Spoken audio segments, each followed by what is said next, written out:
Lindsey Boylan was the first woman to publicly accuse Governor Andrew Cuomo of sexual harassment. That was back in December of 2020. According to the New York Times, the governor and his team prepared a defense, circulating a letter for staff members to sign. That letter was, quote, a full-on attack on Ms. Boylan's credibility, suggesting her accusation was premeditated and politically motivated, disclosed personnel complaints filed against her, and attempted to link her to supporters of former President Donald Trump.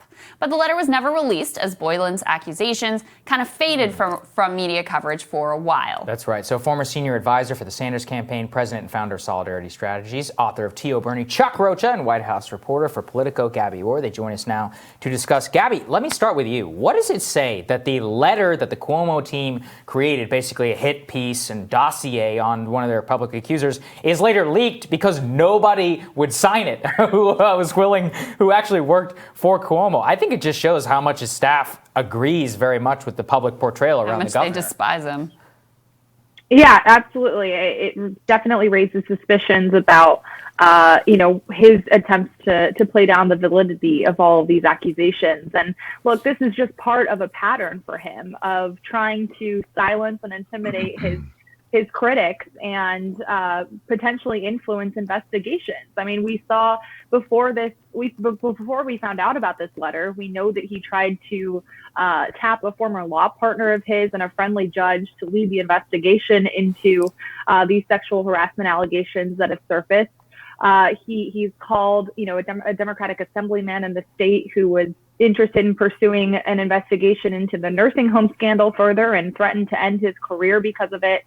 So I'm not surprised that this was a tactic that was at least attempted by the governor behind the scenes. But the fact that it just didn't pan out and there was virtually no woman on his staff willing to sign on to it definitely speaks volumes about how they feel.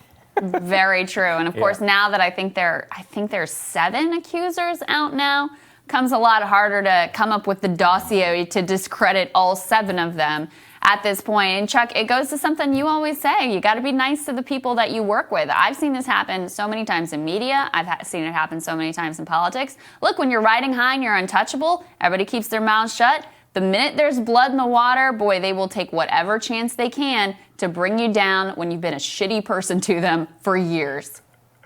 I think that's exactly right. And 2 things really stand out. I circled back this morning and thought about what you just said again. It gets reaffirmed all the time, is that you're going to be working with people for long periods of time and how you act professionally. And even with some common sense dignity of just being nice and not being mean to folks all the time. I tell my staff that, and we've talked about that here, is that you lead with that because you're going to be working with these people normally, if not for now, but sometime in your near future. And the other thing that really bothers me is this pattern of going after accusers. I work in campaigns. I've dealt with a lot of catastrophes. I've seen a lot of things happen, and I've done some crisis communication in my own personal life and also with other folks. And there's ways that you have to handle certain things. And the first thing is to be honest, get out front, own it. But this whole part about going after victims right away, whether they're right or they're wrong, is something that bothers me. And I hope that this is not a precedent that's being set that we keep seeing time and time again.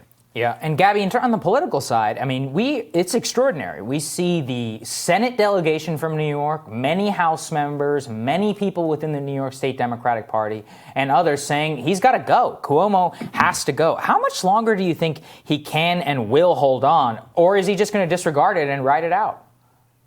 Well, in some ways, I think learning that he's been trying to intimidate his accusers behind the scenes was really the catalyst for a lot of Democrats to come forward and say the governor needs to resign. I mean, just this past week, we've seen Senate Majority Leader Chuck Schumer and President Biden come out with some pretty strong comments about the status of this investigation and his political future. So he's hanging on by a thread right now.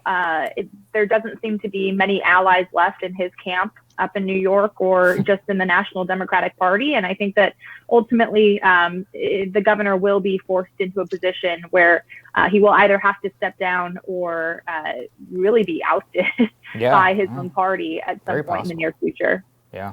Chuck, I want to pull the thread a little bit on something you seem to be kind of alluding to there. At the beginning of this Sanders campaign in 2020, there were allegations. I think that women weren't being treated well within the organization, and there was, a real sort of crisis situation that you had to deal with right up front to make sure that everybody felt good and that it appeared that the senator was respecting women within his organization. Can you just talk about a little bit of that dynamic and how it was approached within that campaign?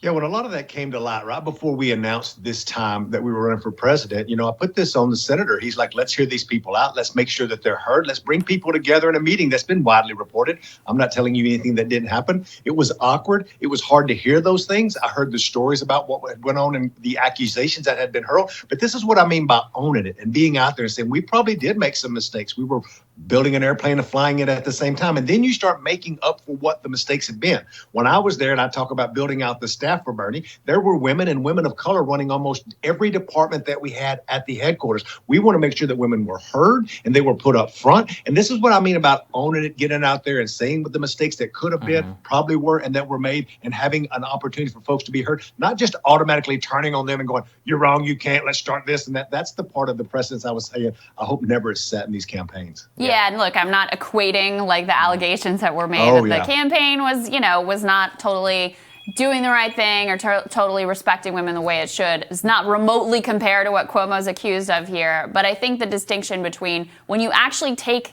these allegations seriously and you treat people respectfully and you actually want to hear what's going on, like the way you handle that is wildly different than what we have seen so far from Governor Cuomo. All right, guys, stick with us. More Rising for you after this.